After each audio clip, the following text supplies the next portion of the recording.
5 of the most powerful CEOs in the artificial intelligence sector, men who are currently burning through hundreds of billions of dollars to destroy one another's market share, all stepped onto different stages and said the exact same thing.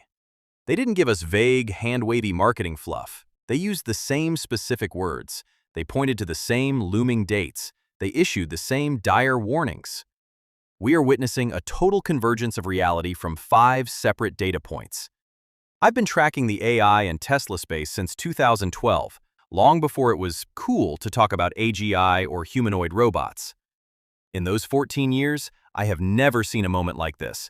It is a reality signal so loud that ignoring it isn't just a mistake, it's a risk to your career, your family's security, and your understanding of the next decade.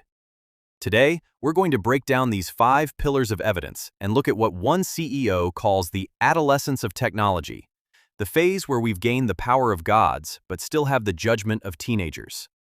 If you only watch one breakdown of the AI landscape this year, let it be this one. Because once you see how these dots connect, you can't unsee the picture they form. We are moving past the ChatGPT phase of AI. Let's start with the man who has spent more time in the headlines than anyone else, Elon Musk.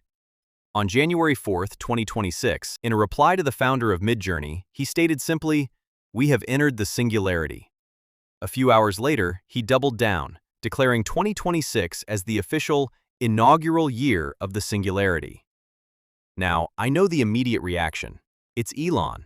The man has missed more deadlines than almost every other CEO in history combined. We've been rolling our eyes at 2 weeks becoming 2 years for a decade. But you have to look past the Elon time and look at the vision he's anchoring to. Musk's prediction for 2026 is specific: the arrival of artificial general intelligence, AGI.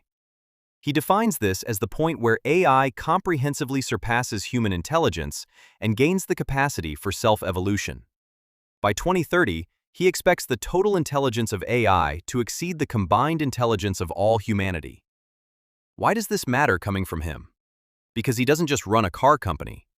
He runs SpaceX, the most valuable private aerospace company. He runs xAI, which is arguably the most vertically integrated AI company on the planet. And he runs Tesla, which is effectively a robotics company disguised as an automaker. When the man building the world's most powerful supercomputers and the most advanced humanoid robots tells you that the concept of earning a living is about to die, you don't look at his watch. You look at the direction he's pointing. He's telling you that the transition has started. He's been obsessing over the culture novels by Ian Banks lately, stories of a post-scarcity society where AI and robots handle all production, making money itself irrelevant. He calls this universal high income. He predicts that as AI replaces the labor force, the value anchor of society will shift. It will no longer depend on human labor costs, but will trend toward the physical floor prices of raw materials and electricity. If Elon Musk is the prophet of this movement, Jensen Huang is the architect of the temple. On January 5, 2026, the man who controls the oxygen of the entire AI economy took the stage at CES in Las Vegas.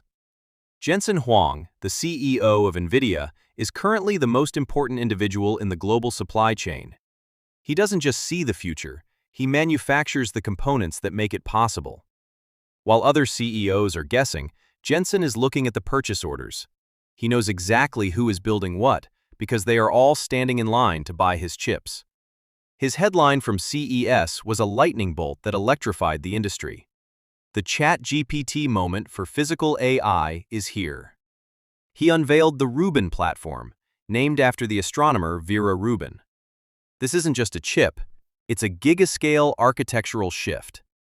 We are talking about a GPU that houses 336 billion transistors, a 1.6 times jump over the previous Blackwell generation. When paired with the new Vera CPU, which adds another 227 billion transistors, you have a system capable of 50 petaflops of inference performance. But the numbers are just the fuel. The engine Jensen showed us is what should change your perspective. He introduced AlphaMayo, the world's first open reasoning model family designed specifically for autonomous vehicles and robotics. This isn't a program with if-then rules written by human coders. It is an end-to-end vision-language action model. It sees the world, reasons through the physics of a situation, and acts. Jensen demonstrated this with dozens of humanoid robots on stage, all powered by the Jetson Thor processor. He showed how these machines are no longer being programmed, they are being trained in photorealistic simulations called Omniverse. He's creating a digital twin of reality, where robots can fail 1,000,000 times in a second until they perfect a task, then download that perfection into a physical body. Jensen's data point is critical because it confirms the transition from digital AI to embodied AI. He isn't selling a chatbot, he's selling the nervous system for the next generation of laborers. If Jensen says physical AI is here in 2026, it means the robots are no longer coming. The first shipments are already being unboxed in factories and warehouses as you watch this. While the first two pillars focused on the what,